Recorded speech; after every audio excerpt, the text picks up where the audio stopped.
अस्सलाम वालेकुम नाज़रीन, सिंध ऑनलाइन टीवी में भलीकार आवां हाँ इमरान मलिक शामिल कयूं था हिन वक्त जूं ख़बरूं। ऐ शहीदे सिंध तुंहिंजी सोहब शोहरत खे सलाम, तुंहिंजी अज़मत खे अजीबा, तुंहिंजी उल्फत खे सलाम।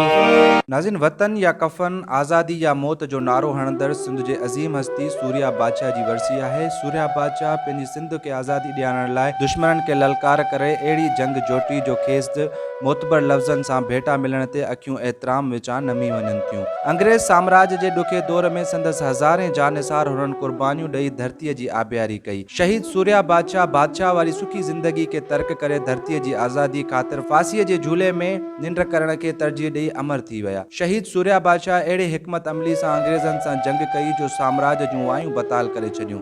उन आज़ादी जी जंग में हज़ारें हुर पंहिंजी धरतीअ तां क़ुर्बान थी विया। फांसीअ जी सज़ा ऐं लाश मुबारक खे अणॾिठल जाइ ते मदफ़न कयो, जेका अंग्रेज़नि जे ख़ौफ़ जो चिट्टो सबूत हो। सिंध ऑनलाइन टीवी पारां अॼु 20 मार्च ते बरे सगीर जे अज़ीम अॻवान ऐं हुरनि जे रूहानी पेशवा खे ख़िराज तहसीन ऐं सलाम पेश कयूं था। वधीक ख़बरुनि ऐं अपडेट्स जे लाइ ॾिसंदा रहो सिंध ऑनलाइन टीवी।